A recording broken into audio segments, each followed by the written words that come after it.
Hey guys, I am on Mt Islip and I'm going to show you how to hike to Mt Islip from Crystal Lake. Now there's a few ways to get up here to Mt Islip. A lot of good trails in the area. This is one of my favorite loop trails.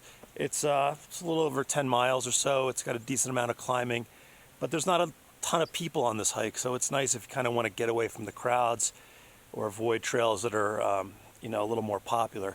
And when you get up here, there's great prominence up on the peak. You can see down into LA.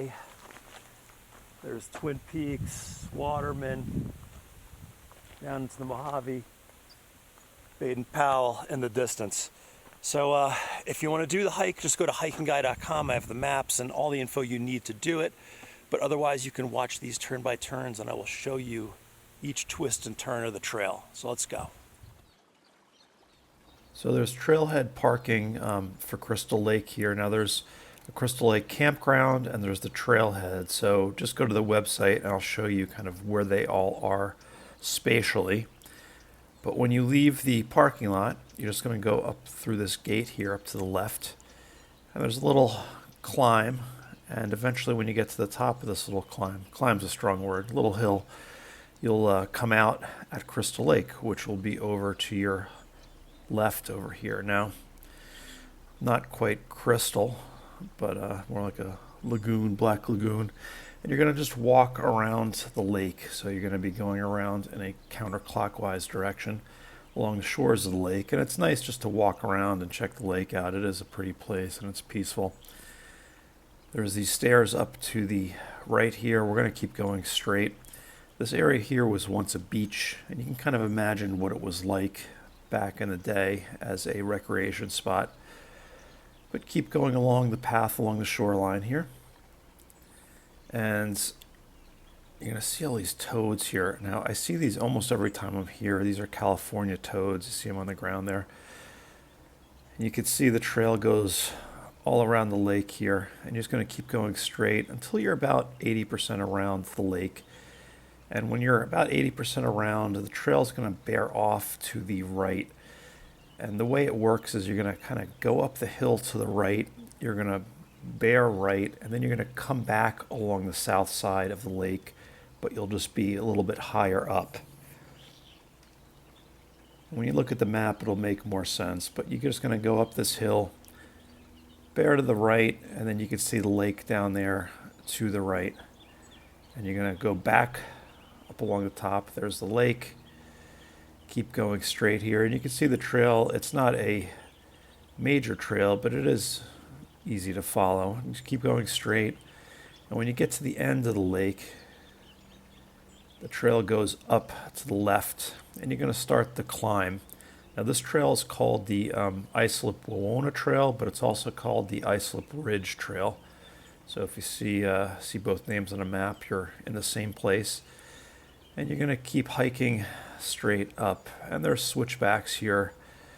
And you're going to start the climb. You're going to be able to see Crystal Lake down in the distance as you climb up here. And the trail's straightforward, easy to follow, and well maintained. You can see here it's in good shape. You can also see there's not any huge trees, and the trees you do see are sort of burned. This area was sort of devastated in the 2002 Curve fire. Actually just opened up in 2011, but it is back now, and you can hike on all the trails. And you'll see you're going to keep on climbing up here. You can see some of the devastation from the fire here. And eventually you're going to reach the ridgeline. And from here, the trail follows the ridge all the way up to Mt Islip. And there's some great views as you go up, some views down to Mount Waterman, Twin Peaks, and you're just going to keep heading up this ridgeline area here. South Mount Hawkins over there straight ahead to the right on the other side of the valley. And here's some more of those great views.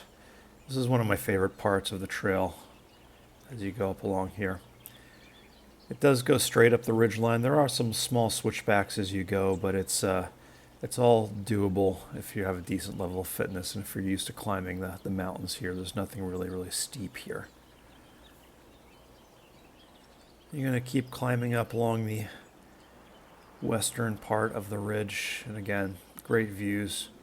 Mount Waterman in the distance.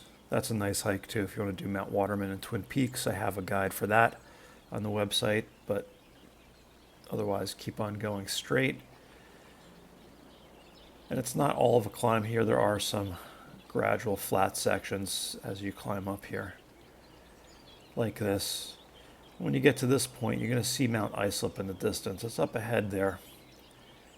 And you'll know you're getting close when you start to see it here. And you're going to keep going straight. You're going to get to this intersection with the Big Cienga Trail, which will be down to your right. Well marked. All these trails are really well marked, but we're going to head up to the left. There you can see the trail down there. Up to the left towards Mt Islip. And you can see it. It's the bump in the distance there. That is where we're going. You can also see the trail is kind of flat in this section.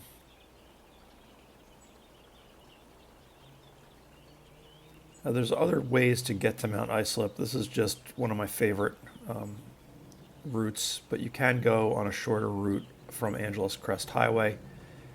That's a pretty straightforward hike straight up the Mt Islip Trail. But on this way, you're going to go up here, and you're going to see this little spur up to the summit. And you're going to make the hard left and head up to the summit from here. And again, look at the views. It's pretty incredible, as are the views from the summit. And after a short while, you're going to come to the ruins of the old watchkeeper's hut, which is right here. Now, there used to be a fire tower on the summit here from 1928 to 1938, and that's where the guy who worked in it lived, sometimes with his family. And I have some old pictures of it on the website if you want to check it out. And when you get up to the summit, you're going to see the foundations of the old fire tower, which is up here. It was actually moved to South Mount Hawkins in 1938, and then it burned down in the Curve Fire of 2002. When you get up here, you're going to be able to see everywhere from Mount Baldy to the Mojave, Mount Lukens. The views are pretty awesome. And when you've had your fill, you're going to go back down that spur, back down to the Mt Islip, Islip Ridge Trail. You can see there's a sign there. And now we're going to head down towards Windy Gap, which will be our next kind of landmark on the hike. And from here on out, you have descents, which is nice. And if you look down there, you can see Crystal Lake. I have a picture on the website. It kind of points it out better. But you'll be able to see it in the distance there, along with the route that you came up along the ridge. So keep on heading downhill here. You can see it's a nice cruisy trail. And when you get to this trail junction, we're going to make the hard right to head down towards Windy Gap. And just a short while after that turn that you'll see Windy Gap down there in the distance.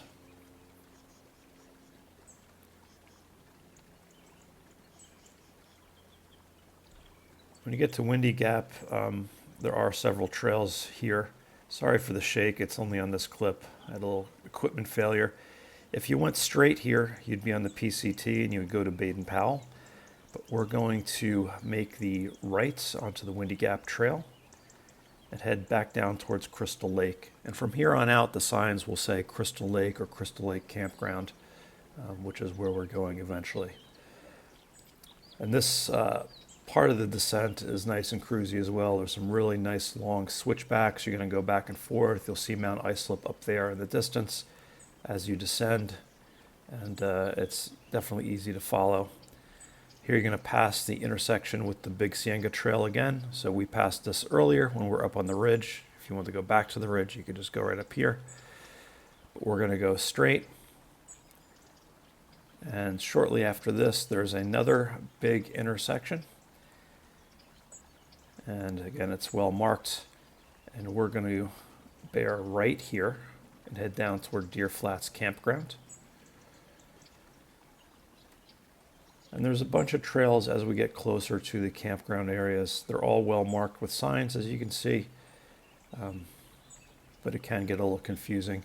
And also a note, if you're using OpenStreetMaps, there's a ton of trails on OpenStreetMaps. They're not all the same now. I think some of them have been rerouted after the fire. And you're going to head down towards Deer Flats. It's sort of an old road at points, and it gets a little more primitive, but it's definitely easy to follow as you go. And eventually you will come out at this gate and the Deer Flat campgrounds. There are bathrooms here in case you need them. And there's some campgrounds over to the right. We're going to kind of stay to the left and go straight. And we're going to go down this little paved road. It's just a short while on the paved road. We'll pass the bathrooms over here and keep going straight on this paved section. It's always pretty deserted here too. Don't expect to see a ton of campers. Maybe in the high season in the summer you get more, but I almost never see them. Now here's the turn for the Lost Ridge Trail. We're going to make the right here. And it's a little bit tricky to find the actual trail. There is a sign there. You're just going to go straight across this lot, and the trail will be off to the left here. Now this trail is pretty primitive. It's well marked. It's easy to follow. It can get a little bit overgrown at times. But you can see here it's not so hard to follow the trail down. And we're going to basically be taking this all the way back to the trailhead. And shortly after you start, you'll see the road up to your left there. It follows the road for a little bit and then heads down to the right into the canyon there. And again, pretty easy to follow as you head on down here.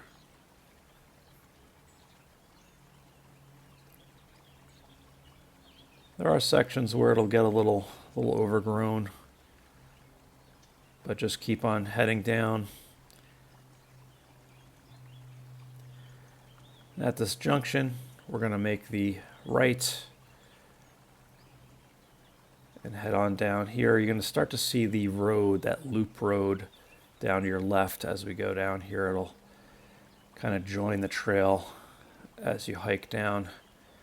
There it is. We're going to hike above it for a little while. And after a few minutes above it, we're going to get kind of spit out onto it, onto the paved section. And you can see it here. We're going to cross the paved section. This is the Crystal Lake Campground down to your right there. But we're just going to go out onto the road here on the left, go straight. And after a few minutes on the paved trail, you're going to get back to the trailhead, which is right here where you started. So that's the hike. It's a fun one. Definitely give it a try. And if you do it, just go to HikingGuy.com. I have the GPX, the maps, everything else in addition to the video that you would need to do the hike.